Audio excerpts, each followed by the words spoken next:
Pues hoy tendríamos que ver la segunda parte. Habíamos quedado un poquito con esa imagen de la creación, los mitos babilónicos en los cuales la creación era un movimiento de una cierta violencia, ¿no? Y vamos a intentar releer ese movimiento. Vamos a intentar releer ese movimiento desde la clave que el autor del texto bíblico nos propone. Para ello, quiero comenzar leyendo un pasaje del Salmo 112, comienzo del Salmo, que nos va a presentar la pregunta de dos tipos de hombres: el hombre que prospera y el hombre que fracasa. El hombre al que la vida le devuelve bendiciones y el hombre al que la vida le devuelve maldiciones.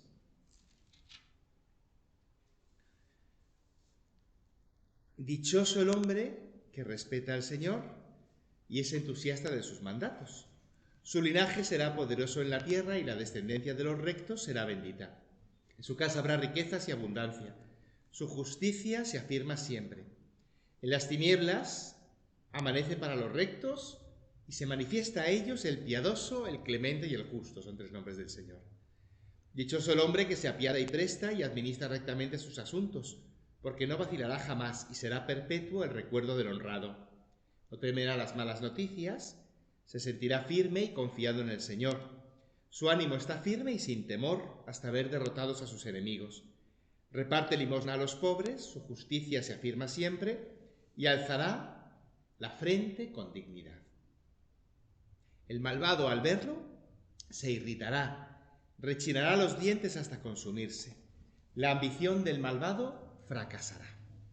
La tradición bíblica tiene claro que hay dos caminos para el ser humano y que de estos dos caminos, uno de ellos conduce a una bendición o a una protección y otro conduce a una desgracia.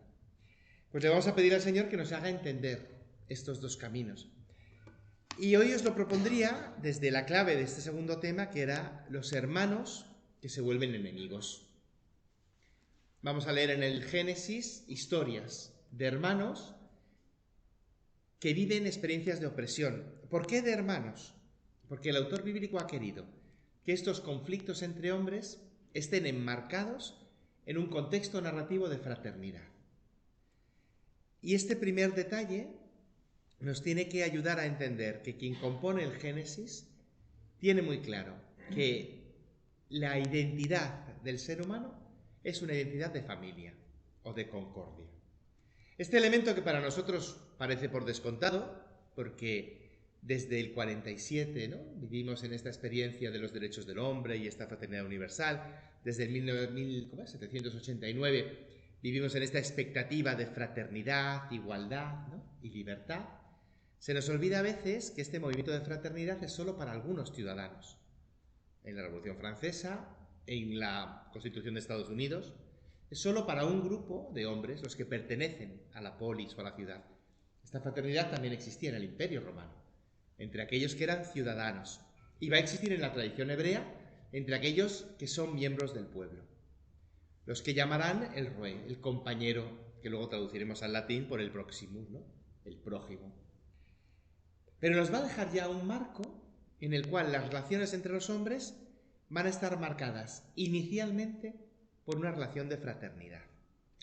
Insisto en esto porque nos parecería que las relaciones entre los hombres están marcadas inicialmente por una relación de hostilidad y de violencia. Nuestras sociedades están marcadas siempre por la opresión de unos frente a otros.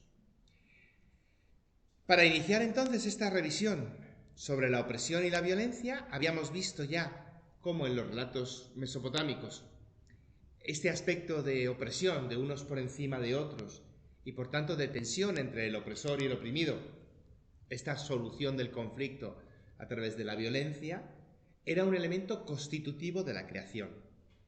Era algo que sucedía como una ley, casi os diría como la ley de la gravedad. Bueno, pues quiero comenzar recordando que en la tradición bíblica hay un paso, hay una transformación de esta concepción de la creación. Si leemos las 2 primeras páginas del libro del Génesis, que nos describen lo original, nos describen el origen del cosmos, pero este inicio, este Génesis, en hebreo es Bereshit, este comienzo, no solo nos está contando los orígenes en el sentido de inicio, nos está contando los orígenes en el sentido de originalidad, lo esencial, lo propio. Al principio creó Dios el cielo y la tierra era un caos informe sobre la faz del abismo.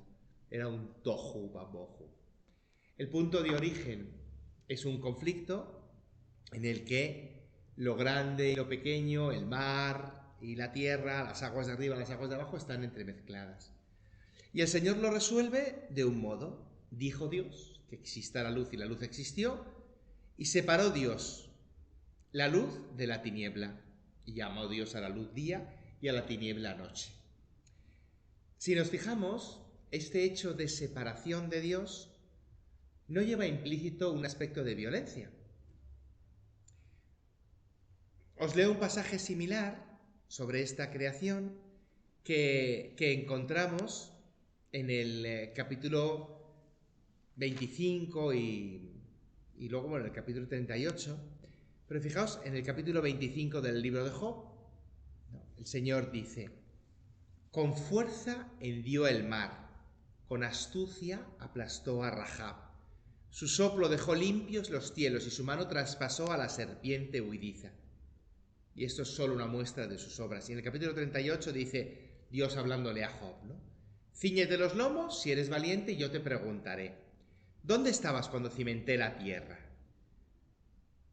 ¿Dónde estabas cuando cerré el mar con compuertas y le puse las nubes por pañales y le dije: hasta aquí llegarás y no pasarás? Aquí se estrellará el orgullo de tus olas. La tradición del libro de los Proverbios y la tradición del libro de Job es mucho más cercana a la memoria que vimos la semana pasada de las tradiciones mesopotámicas, de una divinidad, Elohim o Yahvé, que combate contra Leviatán, contra Rahab, en el caso mesopotámico, ¿no?, contra Tiamat, contra Kingu, contra otras divinidades, contra otras potencias, y las coloca cada una en su sitio por medio de una acción de opresión, marcando un límite. Es verdad que en el capítulo 1 del Génesis se genera también un límite, pero si nos preguntamos el límite entre la luz y la oscuridad, nos daríamos cuenta que es un límite intrínseco a la identidad de los elementos. El límite entre el agua y la tierra es un límite intrínseco, pertenece a su propia naturaleza.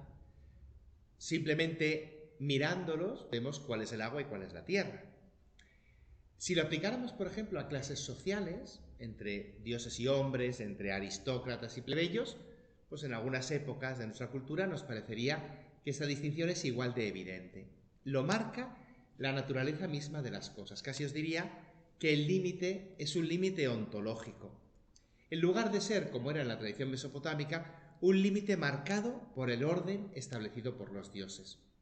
De esta forma, el autor del Génesis propone una creación ordenada no por un acto de violencia, sino una creación ordenada simplemente por un acto de comprensión, o si queréis, de sabiduría, de saber colocar cada cosa en su sitio. Volviendo al primer versículo, el mundo es un caos informe. Las cosas están mezcladas. De forma similar, cuando leamos el relato del diluvio, nos encontraremos con que vuelve a ocurrir lo mismo, que vuelve a haber una mezcla de aguas y tierras, y hay un acto de sabiduría que vuelve a retirar las aguas y a colocarlas en su sitio. El hecho de que el autor bíblico haya eliminado esta identificación con divinidades, haya despersonalizado las fuerzas cósmicas, el sol y la luna son las lumbreras, son neutras, y de alguna forma las estrellas obedecerán sus ciclos simplemente porque son objetos puestos ahí, ordenados, y cada uno está en el lugar que le corresponde por naturaleza. Si de nuevo volvemos a repasar la parte poética del libro de Job, el Dios de Job se va atribuyendo la capacidad de haberle dicho a la osa por dónde pasar o al sol cuando tiene que salir, como si tuviera que ejercer una autoridad sobre ellos que fuera más allá de la naturaleza intrínseca de los objetos. Podríamos decir que de alguna forma el autor bíblico ha comprendido que el orden viene cuando cada elemento se sitúa en el lugar que le corresponde. Y que de alguna forma el modo de opresión significaría simplemente que Dios necesita mostrar a cada elemento el lugar que le corresponde. Mostrar a la tierra el lugar de la tierra, a las aguas superiores el lugar de las aguas superiores, a las aguas inferiores el lugar de las aguas inferiores. Dice en el libro de Proverbios 8, yo sujetaba las nubes en lo alto, afianzaba las fuentes del abismo, marcaba el límite al mar para que las aguas no desbordaran, dice la sabiduría, yo estaba junto a él como quien aprendía, quien colaboraba, y era su gozo que jugaba todo el día en su presencia. El libro de los Proverbios entiende que la sabiduría divina le ha ayudado a orientar y a ordenar cada cosa en su sitio. Lo iremos adelantando para la clase de la semana que viene, pero esta sabiduría divina se irá identificando poco a poco con la Torá. El Señor ha establecido una legislación, unas instrucciones, una enseñanza que nos hace comprender cuál es el lugar de cada cosa. Esto en Génesis 1, en nuestro primer relato de la creación. En Génesis 2, en la creación del jardín, doy por supuesto que conocemos los textos, ¿no? Si no, uno levanta la mano y dice, ¿a qué te refieres? El Señor Dios plantó un jardín en Edén. ¿Y de quién es el jardín? Pues del Señor Dios, ¿no? El Señor Dios formó al hombre y lo puso para que cultivase el jardín, que es del Señor Dios, ¿no? El Señor Dios hizo brotar toda clase de árboles hermosos, el Señor Dios. También el árbol de la vida en mitad del jardín y el árbol de conocer el bien y el mal, el Señor Dios. Y el Señor Dios mandó al hombre, puedes comer de todos los árboles del jardín, pero del árbol de conocer el bien y el mal no comas, porque el día en que comas de él tendrás que morir. Es el jardín del Señor Dios y el Señor establece las normas que considera oportunas. Si os fijáis, esta lectura de Génesis 2 y ahora veremos de Génesis 3 tiene intrínseco el aspecto del mandato. Os recordaba la semana pasada que en la tradición del mito de Atrahasis, los Anunnaki, los grandes dioses mesopotámicos, crean a los dioses inferiores, los Igigu, que son los que hacen el trabajo por ellos. Cuando los Igigu se cansan de trabajar, se rebelan. Ante la opresión del trabajo, ellos ejercen una violencia porque no se consideran retribuidos de forma adecuada. Entonces los Anunnaki constituyen una nueva realidad, constituyen a los seres humanos. Y son los seres humanos los que hacen el pesado trabajo de los dioses. El relato mesopotámico tiene intrínseco este elemento de opresión. Un elemento de opresión que nosotros entendemos mucho mejor en el relato del libro del Éxodo. El faraón que oprime al pueblo y el Señor que libera al pueblo oprimido.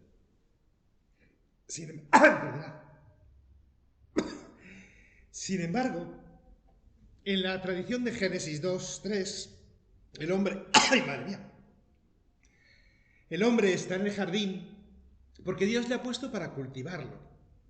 Pero en ninguna parte aparece que Dios oprima al hombre o que el hombre realice la tarea que le correspondía a los dioses. No hay una tensión. Habrá una tensión después en Génesis 3, cuando Dios especifique este aspecto de ganarás el pan con el sudor de tu frente. De hecho, nuestra teología católica, y aquí nos salimos del texto bíblico, porque el texto bíblico no lo dice, nuestra teología católica imaginará una condición del hombre anterior a la transgresión en la que el hombre vive el trabajo sin cansancio, sin fatiga, sin amargura, precisamente porque lo vive sin deseo. Será un elemento que nuestra tradición católica podrá tener en buen diálogo con algunas de las culturas orientales, donde el sufrimiento del hombre nace por el deseo. Creo que el autor bíblico no va tan lejos, no se pregunta si el hombre está satisfecho o no con su trabajo, porque para ellos trabajar la tierra es la condición que le corresponde al ser humano. Y en ese sentido, preguntarte si estás satisfecho o no con cultivar la tierra, tu alternativa es estar en el paro, tu alternativa es estar en mitad de la plaza esperando a que alguien te contrate. En ese sentido, que el Señor te ponga a trabajar en un jardín es un privilegio, porque ya eres una persona con la capacidad de mantener y sostener a tu familia. El mandato que Dios establece tiene quizá para nosotros en nuestra lectura una carga sospechosa. No comas, porque el día en que comas tendrás que morir. El hecho de separar al hombre de la capacidad de distinguir el bien y el mal, limitar la inteligencia del hombre, y al mismo tiempo la amenaza de una acción violenta, la amenaza de un ejercicio de la fuerza como es la muerte, nos puede hacer pensar que Dios ejerce algún tipo de opresión sobre el hombre. En la historia, en el relato bíblico, Adán no se rebela. Podríamos pensar que el hombre tiene que aceptar que Dios le imponga las cargas que tenga, porque Dios, para eso es Dios. Pero os propongo también que lo leamos de otra forma. Esta imagen de la distinción entre vivir y morir, bendición y maldición, esta imagen entre estar dentro o estar fuera, la encontramos también en la tradición del libro del Deuteronomio, en el capítulo 30. Cuando acaban todas las leyes del Deuteronomio, Moisés hace un inmenso y final discurso, y en 30:15 dice: delante de ti pongo vida y bien, muerte y mal. Si escuchas los mandatos que el Señor tu Dios, amando al Señor tu Dios, siguiendo sus caminos y guardando sus normas, el Señor te bendecirá en la tierra a la que vas a entrar. Pero si tu corazón se desvía y no escuchas y te dejas arrastrar y postrarte ante otros dioses, os declaro que pereceréis sin remedio. No viviréis muchos días en el suelo que vas a tomar en posesión al cruzar el Jordán. Pongo testigos al cielo y a la tierra, pongo delante de ti vida o muerte, bendición o maldición. Es una fórmula en la que se distingue estar bajo la protección del Señor o estar alejado de Él. Veremos ahora en el capítulo 4 que Caín pasa de estar delante del Señor a alejarse de la presencia del Señor. La tradición bíblica, tocada por esa tradición, o si queréis expresada de forma más clara en esa tradición del Deuteronomio, va a identificar la bendición del hombre con esta cercanía con Dios, la maldición del hombre con esta lejanía con Dios. Podríamos leerlo como una forma de opresión que Dios tiene sobre el hombre y por tanto identificar bendición o maldición como una forma de retribución en función de las acciones que hayamos cometido, pero podríamos también leerlo de una forma diferente. Podríamos imaginarnos el contexto de un jardín cultivable y de un jardín no cultivable. Y en ese sentido, preguntarnos hasta qué punto residir en este jardín cultivable de Dios es un derecho del hombre o es una prerrogativa de la divinidad. Es del Señor el que ofrece un espacio para que el hombre pueda desarrollarse. Es el Señor el que comparte sus árboles y por tanto establece las pautas de comportamiento. Aquí habremos dado ya un primer paso, y es que eliminamos del Señor esta característica caprichosa de decidir quién vive y quién muere, quién obedece, quién es bendecido y quién es maldito, ¿no? El Señor ofrecería este espacio, marcaría sus mandamientos y luego retribuiría en función de los mandamientos que se cumplieran. Hemos eliminado el hecho de interpretar el mandato de Dios como una forma de tener al hombre quieto y a su servicio, y podríamos interpretarlo como esa prerrogativa del Señor que decide organizar su jardín como le parece.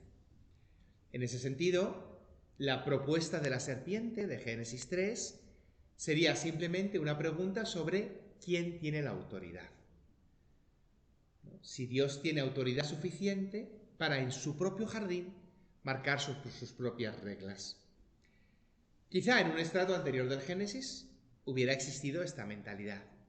Quizá en el relato del Deuteronomio existiera esta idea. ¿Por qué lo digo? Porque el relato del Deuteronomio está escrito en un esquema de pacto bilateral entre Dios y el pueblo, un poco como reflejo de la parte del Éxodo donde se habla de alianza, donde el Señor, nosotros diríamos el Señor feudal, es un anacronismo, pero nos sirve para entenderlo, el Señor de la tierra, el gobernador, el emperador, el conquistador, establece un pacto con los súbditos, con los conquistados.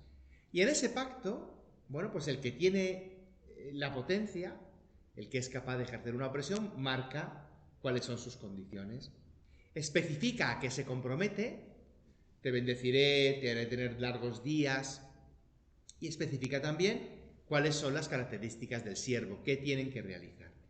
De alguna forma, los relatos de alianza del libro del Éxodo, los 10 mandamientos, y la reflexión, el nuevo relato de alianza del libro del Deuteronomio, se podrían leer como un pacto de vasallaje, donde el pueblo se convierte en servidor del Señor. De hecho, la salida de Egipto se podría haber visto como pasar de servir a un señor a servir a otro señor. Pero es interesante que en el libro del Génesis no aparezca este esquema. En el libro del Génesis no aparecen unas condiciones para que el hombre forme parte del jardín. No hay un pacto entre Dios y Adán que le dice yo te permitiré comer de los árboles siempre y cuando tú no cumplas. Os propondría que leyéramos este segundo capítulo del Génesis, y en esto sé que me salgo del esquema que ha imperado en los años, en la época final del siglo XX, en la segunda mitad del siglo XX, que es el esquema en el que muchos nos hemos formado, un esquema en el que distinguíamos una época para Génesis 1 y una época distinta para Génesis 2. Génesis 2 escrito, pensado al menos, ¿no?, en el esquema clásico, hacia el 1000 a.C., y Génesis 1 escrito hacia el 500, ¿no?, una época más ya vista, ¿no?, más arcaica para este Dios que moldea, y una época más sacerdotal, más organizada para Génesis 1, ¿no?, el Dios del orden de los 7 días del cosmos, ¿no? Sin embargo, Redford y Bloom nos han ido ayudando a comprender que habría habido una redacción final del Pentateuco que habría podido tener una traza unitaria. Bueno, yo veo esta traza unitaria en el hecho de que, igual que en Génesis 1, hay una separación, que os decía antes, que es ontológica, natural, entre el agua y la tierra, y no vemos una violencia cuando Dios dice que se coloquen unas aguas arriba y otras aguas abajo, porque claramente los cielos tienen que estar arriba y la tierra tiene que estar abajo. No hace falta un acto de potencia, si queréis, militar. No hay que vencer a ningún enemigo, no hay que matar a ningún dios del mar para que el mar se quede en su sitio. Hay simplemente que mostrar cómo son las cosas. Hay que ordenar, y aquí, si queréis, la autoridad del Dios de Génesis 1 sería una autoridad sapiencial. No necesita ejercer la violencia porque le basta mostrar la realidad. De hecho, tal como se narra Génesis 1, Dios pronuncia y las cosas suceden, y a nosotros nos parece lo más razonable, que se llame noche a la noche y día al día. Y llamó Dios a la luz día y a las tinieblas noche. Si os fijáis, no es necesario vencer al Dios de la noche para que el Dios de la noche se someta al Dios del día. No tiene que haber un combate entre luz y oscuridad cada mañana para ver quién vence, ¿no? Hay simplemente un decreto que describe cómo son las cosas. Define que el hombre sea el que gobierna sobre todos los animales. No necesita vencer a los dioses de los animales, inventar un mito en el que el ser humano tenga que combatir contra los grandes reptiles, ¿no? Basta que Dios lo describa, lo nombre, para que el lector reconozca que el orden adecuado, casi os diría el orden natural, es que el hombre gobierne sobre los animales, las aves del cielo, las bestias del campo y los peces del mar. Cuando hablo de este orden lógico, podríamos reconocer, si queréis, un ejercicio de autoridad. Y si queréis, un ejercicio de opresión.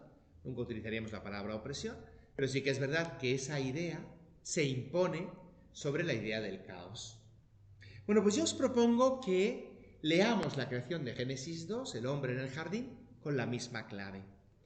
¿Por qué lo digo? Porque me resulta significativo que el árbol que el Señor hace nacer en el jardín no sea solo el árbol de la vida, que es la característica esencial de los dioses, y que de alguna forma tendría un sentido proteger el árbol de la vida, Fijaos que al final del relato de Génesis 3 es obligatorio, es imperativo proteger el árbol de la vida, ¿no?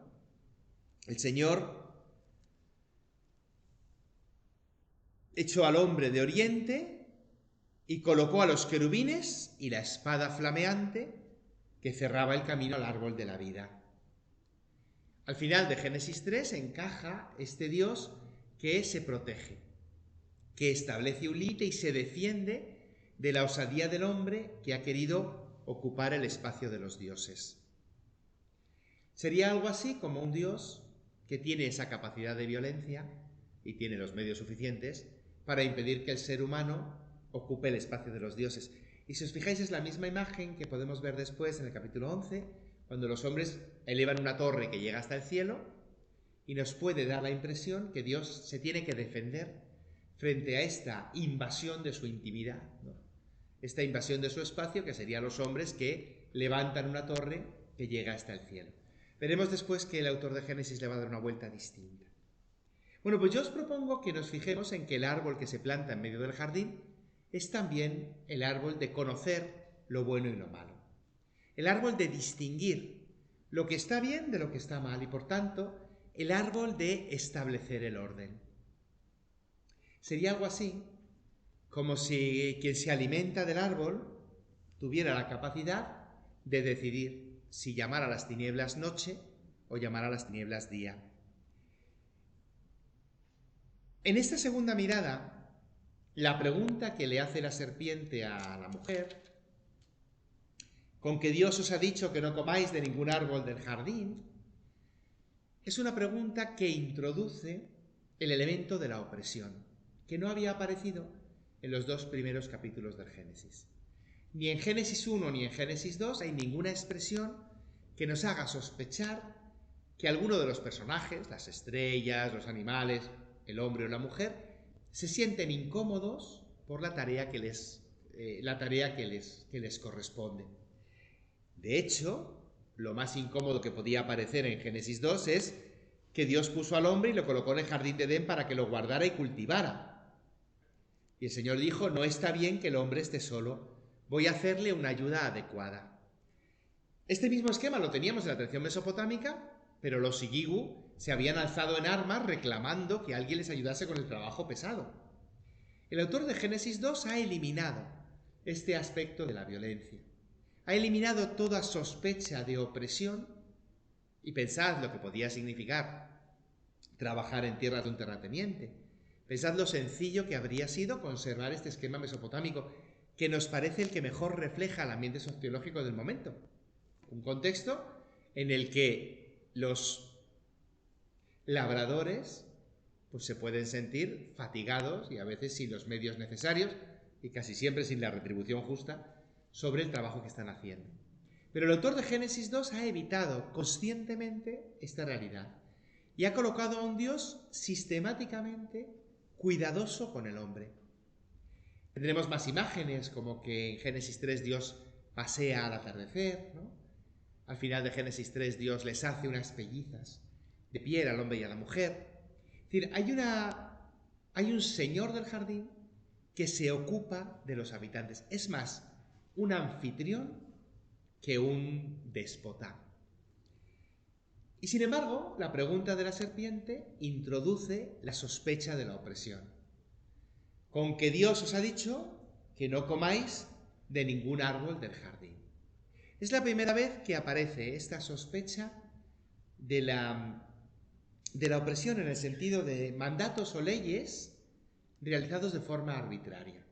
O por decirlo de otra forma, mandatos o leyes sostenidos simplemente por mi capacidad de ejercer violencia, por mi autoridad, por mi ejército, o porque soy el conquistador, o porque soy el dueño de la tierra, ¿no? La respuesta de la mujer, podemos comer de todos los árboles, solamente del árbol que está en medio del jardín nos ha prohibido Dios comer o tocarlo, bajo pena de muerte. La pregunta de la serpiente, nada de muerte. Lo que pasa es que Dios sabe que en cuanto comáis de él, se os abrirán los ojos y seréis como dioses, versados en el conocimiento del bien y del mal. La pregunta de la serpiente vuelve a introducir esta sospecha. ¿Por qué Dios se guarda para sí este conocimiento del bien y del mal? Un lector que reconozca la capacidad del hombre, la inteligencia del hombre, tiene que preguntarse inmediatamente en qué se basa Dios para privarnos de conocer la distinción entre el bien y el mal. Bueno, pues yo os propongo que leamos esto como una especie de advertencia. Lo hicimos en cierto modo el año pasado, pero lo repito de alguna forma, en el mismo esquema de Génesis 1. Como si Dios quisiera marcar un límite a esta capacidad del hombre de decidir el nombre de lo bueno y de lo malo. Si volviéramos al Salmo 112, a esta distinción entre el justo y el inicuo, nos daríamos cuenta que el justo y el injusto comparten una misma característica, y es que ambos nombran lo que es bueno. El autor bíblico denominará al malvado, al corrupto, al ladrón, al ambicioso, al que comete fraudes, pero desde la perspectiva del que comete fraudes y del ambicioso y del ladrón, esas acciones son acciones favorables. Si queréis, son acciones de bendición. Quizá no las llamaría buenas en el sentido ontológico, pero son buenas para él. Tenemos un esquema parecido en la carta a los Romanos, en el capítulo 1 de la carta a los Romanos. Cuando Pablo, y es el que nos da un poco la clave para leer Génesis 2:3 desde esta clave, si queréis, sapiencial, ¿no? Desde un Dios que permite que el hombre conozca lo bueno, pero limita esta capacidad del hombre de definir lo bueno. En la carta a los Romanos, Pablo va a reflexionar sobre cómo es la humanidad y va a distinguir la humanidad en dos grupos, el pueblo y los paganos. Y la característica que distingue al pueblo y a los paganos es precisamente a qué llaman bueno y a qué llaman malo. En Romanos 1:18 habla: desde el cielo el Señor revela su ira contra toda clase de hombres impíos e injustos que cohíben con injusticia la verdad. Es decir, que llevados por la injusticia nombran bueno a lo que es inicuo. Pues lo que se puede conocer de Dios lo tienen a la vista. Desde la creación del mundo, su condición invisible, Dios, su poder y divinidad eternos se hacen asequibles a la razón por las criaturas, por lo cual no hay excusa. Las criaturas muestran qué es lo bueno y qué es lo malo, y casi preferiría deciros, las criaturas muestran qué es lo ordenado y qué es lo desordenado. Génesis 1. La tierra en un sitio y el agua en otro sitio. Por lo cual estos paganos no tienen excusa, porque aunque ni conocieron a Dios, ni le dieron gloria y gracias como los judíos, sino que se extraviaron con sus razonamientos, su mente ignorante quedó a oscuras. Alardeaban de sabios y resultaron necios. Cambiaron la gloria de Dios incorruptible por imágenes de hombres corruptibles. Cambiaron la verdad de Dios por la mentira y veneraron y adoraron la criatura en vez del Creador. Por eso el Señor los entregó a sus pasiones. Y como no aprobaron reconocer a Dios, los entregó a una mente réproba para que hicieran lo que no es debido. Y están repletos de, y aquí pone la lista, injusticia, maldad, codicia, malignidad, envidia, homicidios, discordias, fraudes, perversión. Son difamadores, calumniadores, enemigos de Dios, soberbios, arrogantes, rebeldes a sus padres, desleales, crueles y despiadados. Y aunque conocen el veredicto de Dios de que los que así obran son reos de muerte, no solo lo hacen, sino que aprueban a los que obran así. Es una descripción de los pueblos paganos. Si leemos cualquiera de los esquemas mitológicos de la tradición grecorromana, vemos que los modelos, los grandes héroes, son ladrones, embaucadores. Ulises, el gran sabio, es un mentiroso, es un hombre que tiene esa capacidad de engañar. Todos los dioses están entremezclados siempre, Zeus, están entremezclados siempre por pasiones que les hacen comportarse de forma mezquina. Así que podríamos releer este mandato de Génesis 2:3, pensando en un Señor que impone límites no a la acción del hombre, sino a la acción de la inteligencia humana. Y pone límites a la capacidad del hombre de nombrar lo que está bien y lo que está mal. Si os acordáis, en Génesis 2, al hombre se le ha encargado que nombre a cada uno de los animales. Y le ha puesto nombre y, por tanto, los animales llevarán el nombre que el hombre les ponga. Sabéis que en la tradición oriental, poner nombre es describir o definir. De alguna forma nosotros, cuando escogemos un nombre para nuestros hijos, solemos tener cuidado y buscamos que sea un nombre que describa. Bueno, a los hijos menos, pero cuando ponemos nombre a un negocio, a un coche, el marketing busca que sea un nombre que consiga ventas, que refleje el valor de lo que ese objeto es. Entregarle al hombre esta capacidad de distinguir lo bueno y lo malo podría suponer un conflicto. Y es lo que quiero que veamos en el desarrollo posterior, una vez que el hombre se apropia de esta capacidad. Supera el límite que Dios le había impuesto. Conocemos la historia, conocemos la transgresión. Me gustaría que la leyéramos en este tercer nivel. El primer nivel era imaginarnos un mundo separado de dioses y hombres.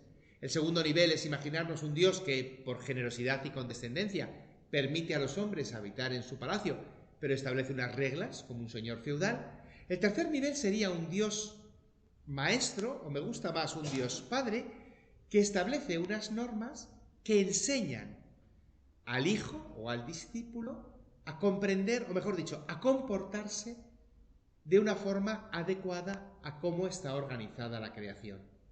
Permite al hombre moverse en el espacio, en el ámbito que el hombre es capaz de gestionar sin quebrantar la identidad de la creación.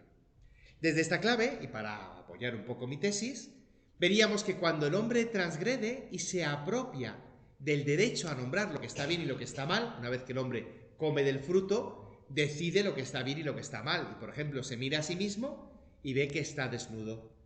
Tiene un juicio de inteligencia que le permite comprender lo bueno y lo malo. Estoy desnudo.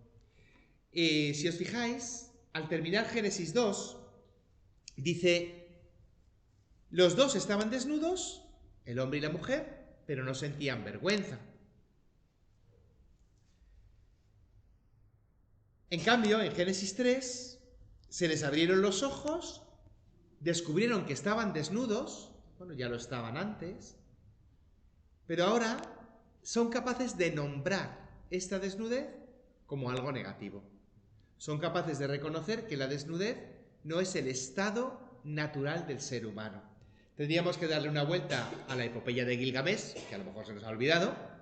Si os acordáis, Gilgamesh, el gran rey, se encuentra con el hombre primigenio, con Enkidu. Enkidu, el hombre primigenio, vive entre las bestias. ¿Cómo se reincorpora este hombre primigenio dentro del ámbito social? Bueno, pues hay dos acciones, ¿no? La primera será ponerle vestidos, vestirle para que no sea como las bestias. Es la primera característica de que distingue la socialización. Y siempre me ha gustado mucho en la epopeya de Gilgamesh que lo que realmente introduce a Enkidu dentro de la vida social es que, pues, esta especie de profetisa hechicera le prepara una bebida de cerveza, y cuando Enkidu aprende a beber cerveza, entra auténticamente en el mundo de los hombres, ¿no? Cuando es capaz de socializar. Pero el aspecto de estar vestidos distingue al hombre del animal. Insisto en ello porque nuestra cultura, después de Rousseau, nos hace imaginarnos al hombre más auténtico, al hombre menos pervertido, como el hombre desnudo. La imagen del hombre en la naturaleza, el hombre que no ha sido todavía modificado por los constructos sociales, es el paradigma de hombre puro.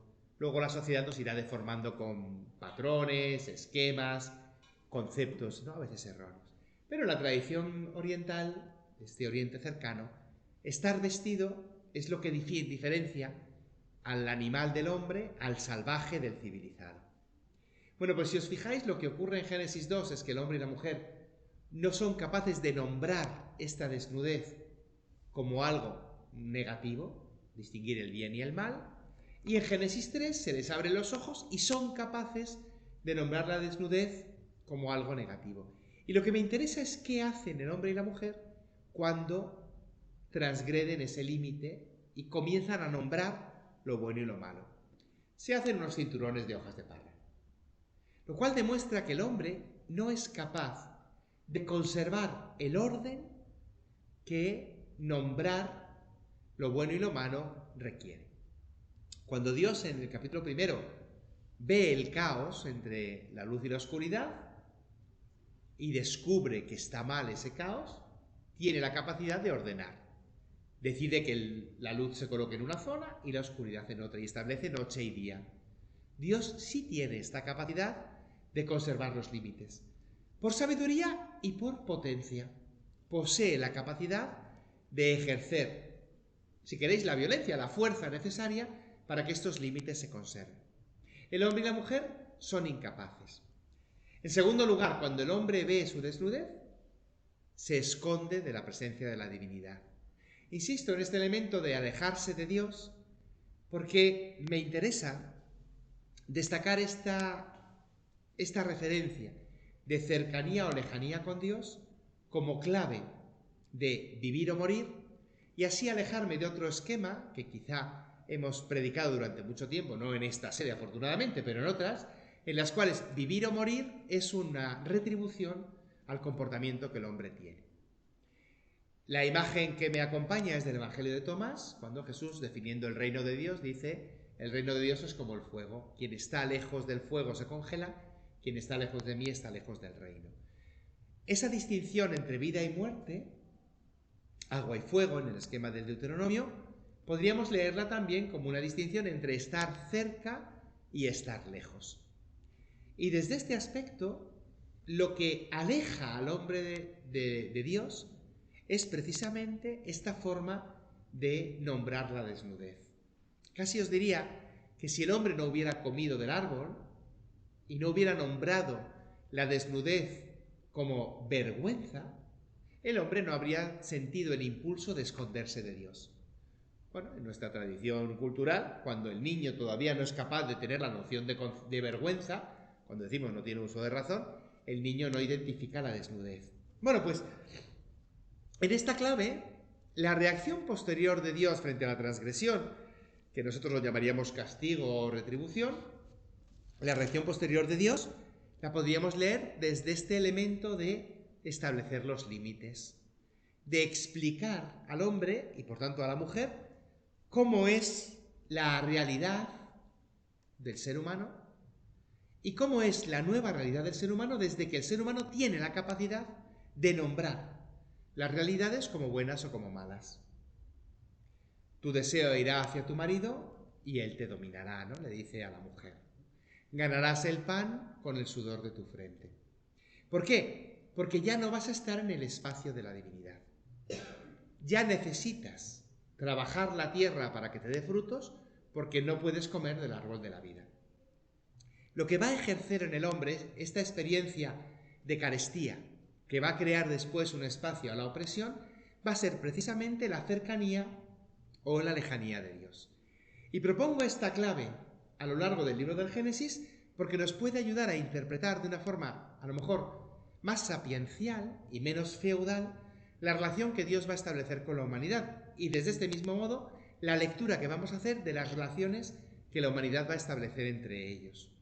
Vamos a tener un primer estrato de oposición entre hermanos basada por carestía, basada por deseo, basada por ambiciones, y vamos a poder leer encima un segundo estrato donde se reconoce una capacidad de contener esta violencia que casi os diría que es innata, pero que no lo es para el autor del Génesis, esta violencia que es ontológica en muchos elementos de la naturaleza, pero que no lo es en el hombre, según el autor del Génesis.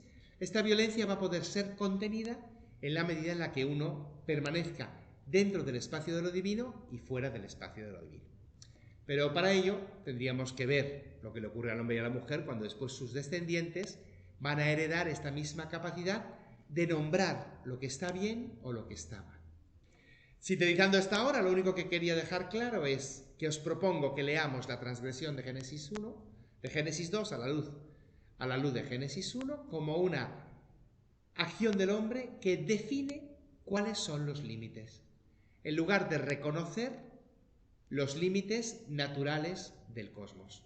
El hombre se presenta como la autoridad que define lo que está bien y lo que está mal. Y la consecuencia inmediata, por tanto, va a ser un movimiento de violencia, de opresión, para poder conservar estos límites que el hombre ha definido. Pero paramos aquí y dejamos que sean luego los hijos del hombre y la mujer los que nos hablen de esto.